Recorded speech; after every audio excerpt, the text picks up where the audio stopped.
was probably a little bit too harsh, but it was still funny.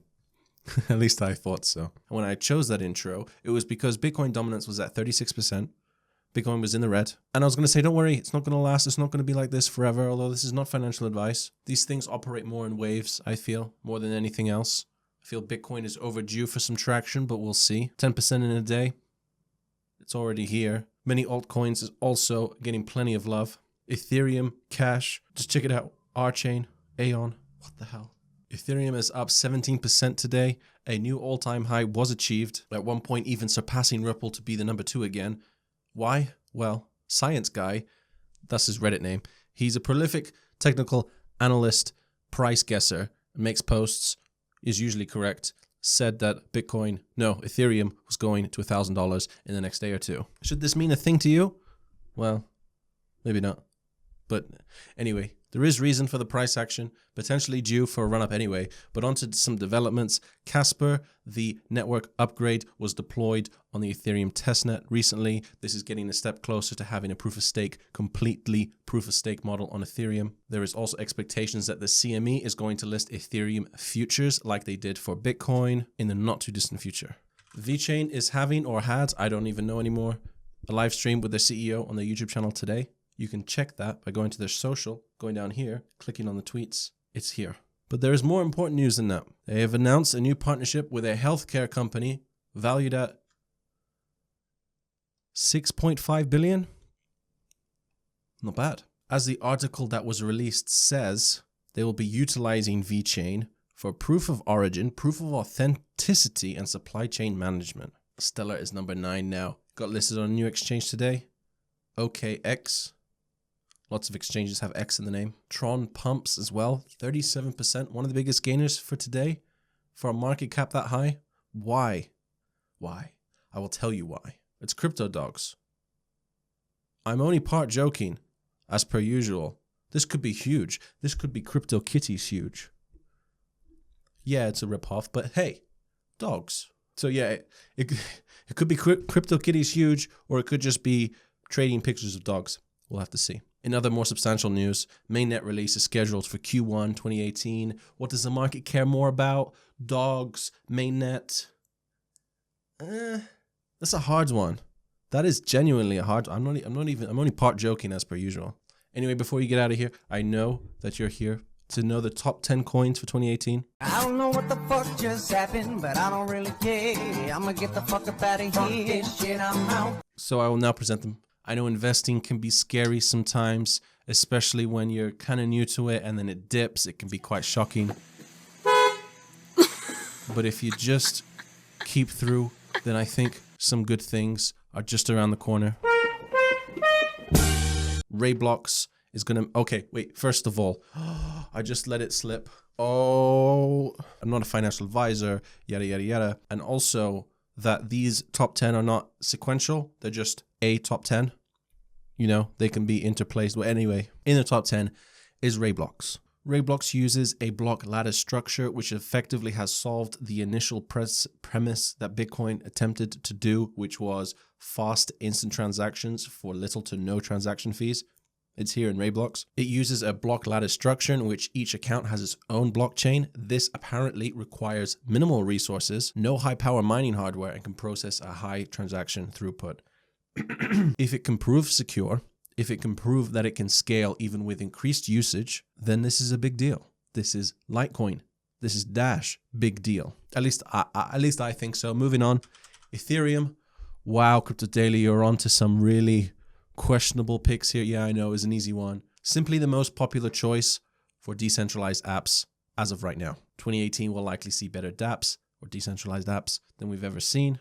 Hopefully, Ethereum is the fuel behind it. Ethereum is the fuel behind many of the top 100 coins. As well as that, many upgrades are planned for Ethereum, as well as moving over to completely proof of stake. I can imagine people wanting to stock up on Ethereum when that happens, as they're rewarded the more they have. There you go. Stellar and Ripple. I'm going to put them together because they're kind of similar. Basically, Ripple has the bank partnerships and Stellar is the more decentralized version of it. They both have a huge focus on quick and efficient payments, especially micropayments. Number 4 is Bitcoin.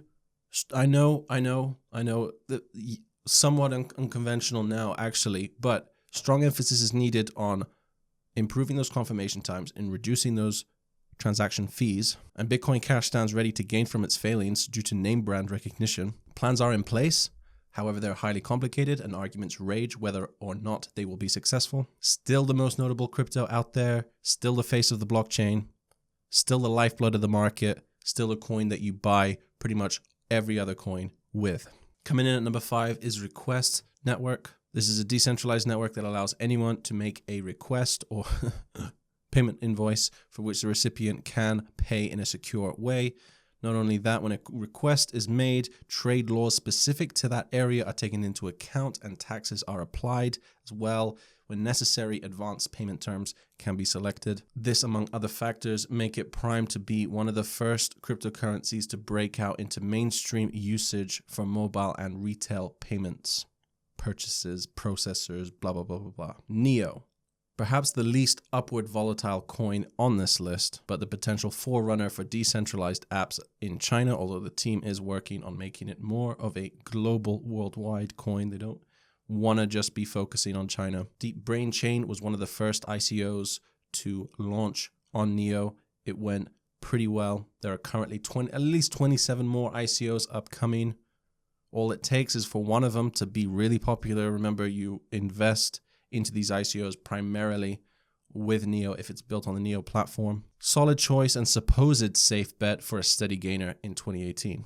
Number 7 is VeChain and Walton. Again, going to put these two together now. Efficient and cost-cutting supply chain management. Doesn't sound too exciting, but it kind of is, I guess, if you're into that sort of thing. Among other things, it facilitates radio frequency identification, or RFID for short, and it does it on the blockchain. So this is a big deal only if there are big partners, and yes, there are. VeChain also benefits from a huge government backing. Ripple has shown the power of big partnerships, so they cannot be underestimated. I'm sure the market is big enough to accommodate the both of them.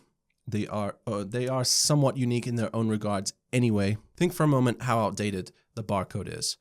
The RFID tracker will be used, or an NFC tracker or a QR barcode by both Walton and VeChain. It effectively allows whatever it's attached to be protected from counterfeiting, from tampering, and ensures that the entire life cycle is secured solely on the blockchain, which otherwise would have taken a huge time and cost.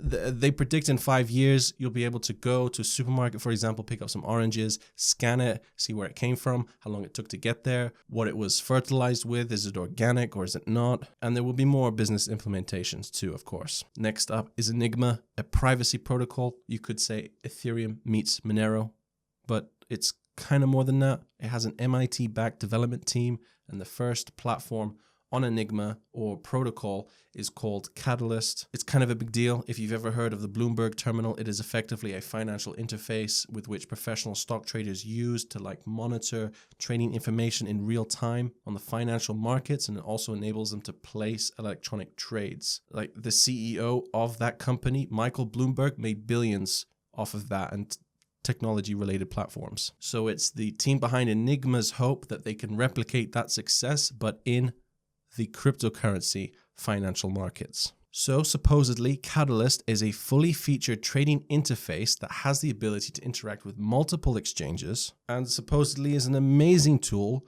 that developers can use to their advantage. The main goal being of Enigma to transform the way data is transmitted using their network. Oh boy, lots and lots of techie stuff. Icon, another DApp platform. DApps means ICOs.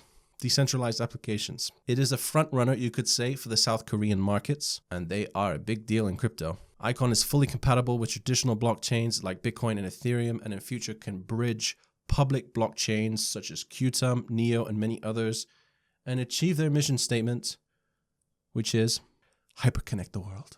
They also have artificial intelligence and decentralized exchanges upcoming. Now, how many was that? 9. So before I get into number 10, I'm just going to give some low market cap shout outs, coins that I feel could be big deals one day. First up is No Limit Coin. Not only just the first mover advantage, pretty much the only place that you can play fantasy sports in a decentralized way using cryptocurrency. And it's a perfect example of why removing the middleman is really great for the average user. The fees are way lower than using a centralized platform like FanDuel or DraftKings, which are multi-billion-dollar companies. No Limit Coin has near instant transaction times, and there's 4% staking using their wallet. They currently have football and soccer, hockey launched. I'm hearing rumors of new games, maybe cryptocurrency related ones. Totally unconfirmed at this stage. And it is primed for mainstream adoption with things like Visa, MasterCard, and Alipay being able to use those directly to buy coins. You don't have to go through Coinbase and then go to an exchange to pick up the coin. This is too much for the average user. You can buy it straight through their website. They've even got celebrity endorsements in Joe Theismann, Johnny Chan, football and gambling legends respectively. Vibe is another one, the world's first enabled AR/VR marketplace and hub, currently primed to take advantage of the first mover advantage. First hologram performance to ever be purchased will be available January 20th on their platform, and the team is shooting many performances and educational programs which will be available to purchase with Vibe. There's rumors of a big exchange listing this month, totally unconfirmed at this point. Big business partnership with Monster, as well as connections with major recording artists, and VR and AR technology is gaining traction. Okay, lastly, number 10, it is of course BitConnect, referral link down below. No, I'm just joking. There's so much to choose from, honestly. For example, contenders Tron, Cardano, let me get them up. Tron, Cardano, IOTA, Cash, if it will load, there we go, Ethos. I don't know, they're all good, no doubt going to have a great 2018. So there you have it, my top picks for 2018, my top 10 cryptocurrencies. Well, it was more than top 10, but anyway. Best of luck to everyone out there. I really hope you do well in 2018. I hope you do extraordinarily well, honestly, and I believe you can. If we're in the greatest period of distribution of wealth that the world has ever seen, you are all early adopters. Yeah, I know you could have been earlier a few years ago. You're still very early. Maybe your friends have heard of Bitcoin. How many of them actually buy it? How many of them actually use it? There you go. Well done and good night.